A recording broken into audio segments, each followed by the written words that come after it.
Hi, my name is Guy, and I'm an alcoholic. Take one. So I come from a long line of addicts and alcoholics. On one side of my family, my grandfather died of cirrhosis of the liver. My grandmother died as a result of cancer from her addictions, as did my uncle and my aunt. And somewhere down the line, I had a great uncle or something or other who fell off his horse drunk and broke his neck. Yeah. So that's one side of my family. The other side of my family, bunch of teetotalers. When my father would say, "Oh, you have alcoholism runs in your family, you have to be careful," I always went, yeah, I mean, that skips a generation. It's that side of the family. I'm going to follow that side of the family. That didn't happen. My first drunk was when I was 13.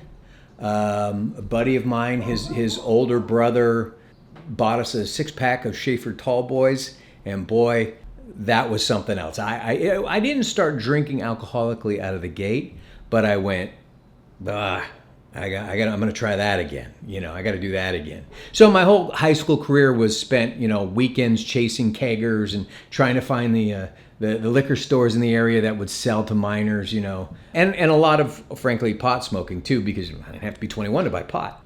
But drugs weren't really a big part of my story, because pot just made me sleepy and hungry, and speed made me like angry and aggressive. I didn't like that, and my only contact with crystal meth was at a party one night.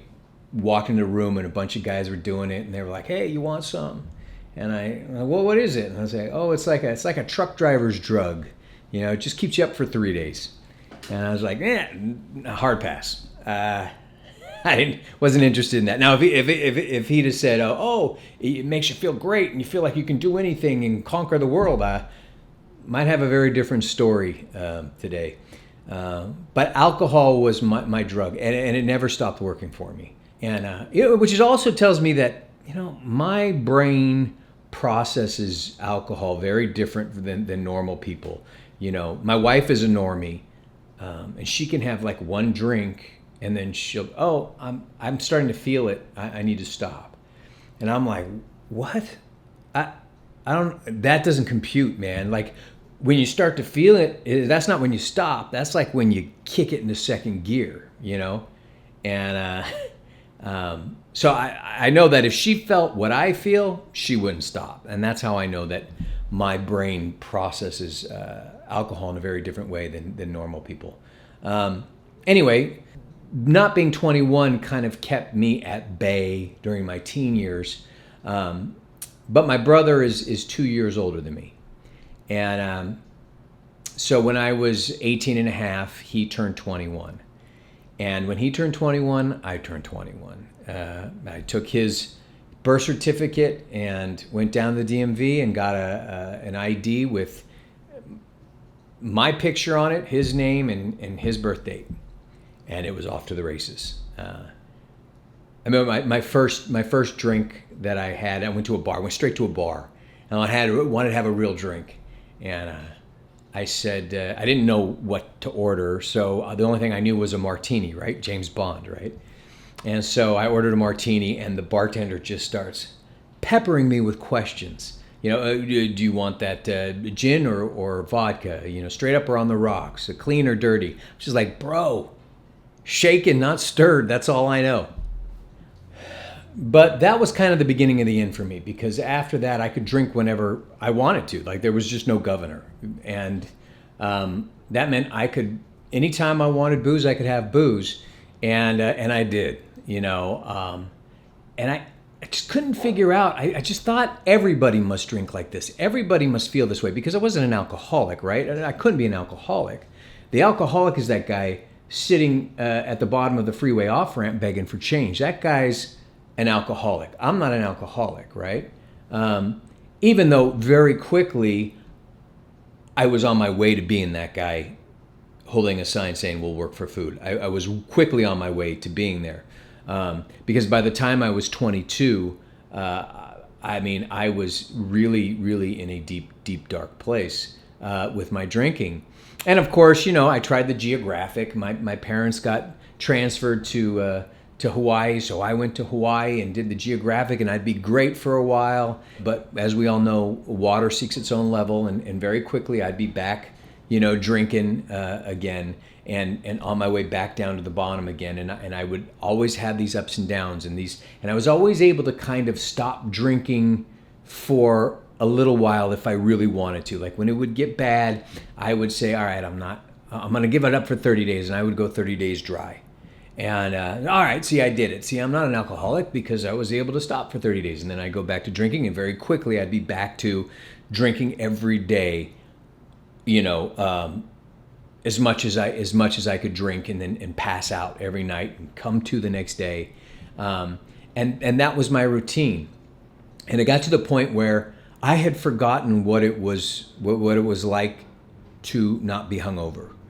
I had forgotten what it was like to wake up in the morning sober. And I remember driving to work one morning and looking at the taillights of the car in front of me blurred because I was so hungover and poisoned from the night before, and thinking, gosh, I can't remember the last time I wasn't hungover. It affected everything within me. It affected me spiritually and physically. I was, in my mid-20s, and I felt like I was in my 60s. I was bloated and overweight, and my teeth were rotting out, and my hair was falling out, and it was just, I was a mess. At this point, my parents had been transferred out of the country, and I was on my own. And they had this storage unit that they had put all their stuff in for while they were gone. And so I remember going to this storage unit, and at this point I was effectively homeless. I mean, not sleeping on a park bench, but I was couch surfing. I had no mailing address. I was effectively homeless. And I remember standing in the doorway of this storage unit, and I remember thinking, I could do a couple nights here if I need to, right? I just put that mattress down and lock myself in with a couple quarts of vodka, and no one would know any different. And then I left, and I was driving by a Subway sandwiches, and this is back in the day when they had the $5 footlong special, and I was thinking, boy, I was so hungry, and I would love to have a sandwich, but I didn't have $5. I did not have $5 in the world. I didn't have $5 in my wallet. I didn't have $5 in my shoe. I didn't have $5 in the bank. I did not have $5 in the world. And I remember thinking, if I get a job today, I won't have $5 for 2 weeks until I get my first paycheck. What has my life come to? I'm sitting here contemplating living in a storage unit. I can't buy myself lunch. I can't, I'm living on people's couches. Like, what has my life come to? What is this? And I decided that I needed to get myself out of that, and that I wasn't going to let myself go back there. I would never let myself go back to that place again. So I went dry, and I went dry for a year, and I quit for a year, and got my life back together. Lo and behold, how about that? Take the alcohol out of my life, and all of a sudden I'm able to get back on track. And after a year of doing that, I went, yeah, I got this. Okay, I got this. And I started drinking again. Had a good job, that paid well. I had a nice place. I had a beautiful car. I had, my whole life I'd gotten it back. And all of a sudden, here it starts to go again. Now, it didn't happen overnight. It took me a few years to really destroy what I had built up. But by the time I was 32, I was staring down the barrel of homelessness yet again. I could see the money in my banking account dwindling down. I had no prospects for a job because I was unemployable. I was poisoned. I had gotten to the point that I had given up hard alcohol because that was the problem, right? It was the hard alcohol. I just to a point where I was drinking, a quart of vodka a night, and it was just absolutely poisoning me. So I'm going to stop doing that. I'll just drink, wine and beer now, and which is the alcoholic's mantra, right? And so that's, so then I would drink a magnum of wine every night. But I didn't keep alcohol in the house either, because as long as I didn't keep alcohol in the house, I didn't have a problem, right? But I saw homelessness coming up at me real fast.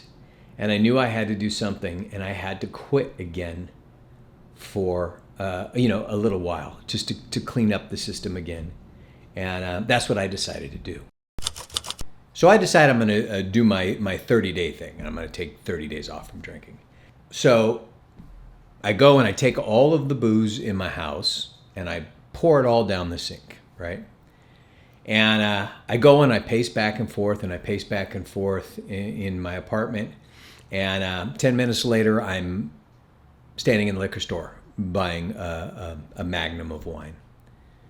And I go home and I open it up and I pour a glass and I raise it up to my mouth, and I told myself I wasn't going to do this. So I take it all and I pour it all down the sink. And I go and I pace and I pace and I pace. And 10 minutes later, I'm standing back in the liquor store again. And I did this probably 4 or 5 times. And the guy at the liquor store must have thought I was nuts. Or he figured I was having a bit of a rager back at my place.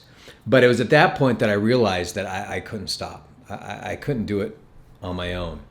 And I had to get some help. So I called, opened up the phone book, and the person who answered told me that there was a newcomers meeting that night, not too far from my house, at the Burbank group. And I went, all right, so I'll go. And I went to this meeting, and I got there just before it started. I didn't realize that you had to get there early to save a seat, so I wound up sitting in the back, what the old timers called death row, in the back. It was hot, and I was miserable, and all I could think of was how much I wanted to get out of there so that I could go back and drink. I don't remember much from that meeting, but I remembered the chips, and I remember the guys taking 30 days, and I thought, gosh, 30 days, if they can do that, I can do that. I can do 30 days. I mean, I know people took 60 and 90-day chips and cakes and stuff of that mean, but I don't remember that. I remember the guys taking 30-day chips, because that inspired me that I can do 30 days. Like, if they can do 30 days, I can do it. I can do 30 days. And I made sure I got some phone numbers, because, I went through all of this. It was one of the hardest things I had to do, was walking into that meeting. And so I got some phone numbers, and I went home and climbed straight into a bottle. And for the first time in my life, it didn't work. It had always worked for me, and this time it didn't work. Just that much, an hour's worth of program was enough to totally screw up my drinking. And I was really disappointed in myself, because I had taken that step, and I had done something very difficult in asking for help, and then here I was back where I had started. The next day, I went back, and that day was June 6th, 2003. That's my sobriety date. I started working the program, and I didn't sleep, I don't think, for the first 2 weeks. My brain wasn't, I had spent the last 5 years of my life drinking until I passed out. So my brain had stopped creating melatonin, and it took a couple weeks for me to get back. The sweats and everything, just the DTs were just, they were real. But that was good, because it needed to be bad, because I wanted to remember it. I wanted to remember what that being a newcomer felt like, and standing up and for the first 30 days and having to identify as a newcomer. Oh, I hated that. But it was great, because I knew that once I got past that 30 days and I didn't have to stand up and identify as a newcomer, I never wanted to do it again. But I still didn't admit that I was an alcoholic, right? I'm just maybe a problem drinker. I'm not really an alcoholic. I've just got an issue with it. And one of the biggest problems is that on my third day of sobriety, it was a Sunday, I went to a men's stag meeting, and there was a few guys there, and of course I was looking for all the differences rather than the similarities. I wasn't a blackout drinker. I didn't drink during the day. I only drank at night. I didn't have to get up in the middle of the night to have a drink. I didn't, all of these. I didn't drink hard alcohol. I didn't keep alcohol in my house. So all these reasons why I wasn't a drinker, right? All these differences rather than the similarities. And I was explaining this to this group of men at this men's stag. And one of them sitting across from me had about 16 years of sobriety, not the brightest bulb, but what did I know? He had 16 years. He must know something. And he looked at me and he said, maybe you're not an alcoholic. Maybe you're just a problem drinker. And I went, that's it. That's exactly what I am. Because I knew that if I wasn't an alcoholic, that meant that I could drink again. So it took me a long time to finally come to terms with being an alcoholic and taking that first step, because I didn't want to be. I wanted to be a problem drinker, because then I could go back to drinking again. So I resisted that first step. In my early days of sobriety, I had gotten a job as a security guard, working graveyard shift, which was great because that's when I drank was at night. Late at night, I would start drinking at around 5 or 6, and I would drink all the way till 5 or 6 in the morning. So that's when I needed to be out doing something, and so that's when I would work. I would go to work. And so I remember sitting at my post out of this parking lot in this guard shack at 4 o'clock in the morning, and got nothing to do but think. And I'm about 6 months into my sobriety, and I'm sitting there and I'm thinking, I'm not an alcoholic. So I'm going to drink at some point. But when? When am I going to do that? When am I going to do that? And I thought, and I said, I can't see myself going to Vegas and not drinking. So the next time I go to Vegas, that's when I'm going to drink. And then I gave it a minute, and I thought, I'm not an alcoholic, so I don't have to wait till Vegas. It's just the next party or whatever. That's when I'll drink. What difference does it make? I mean, I'm not an alcoholic, so maybe this weekend. I'll go drink this weekend. And I had planned my relapse. My next thought was, why do I got to wait till the weekend? I'm not an alcoholic. I'll just drink tonight. And then I sat on that for a second and I went, well, I don't really have any reason to drink today. I mean, I'm kind of liking this whole sobriety thing. I like the way I feel. And I don't have anything to celebrate. I don't really have anything bad that happened that I want to forget about. There's just not really any reason to drink today.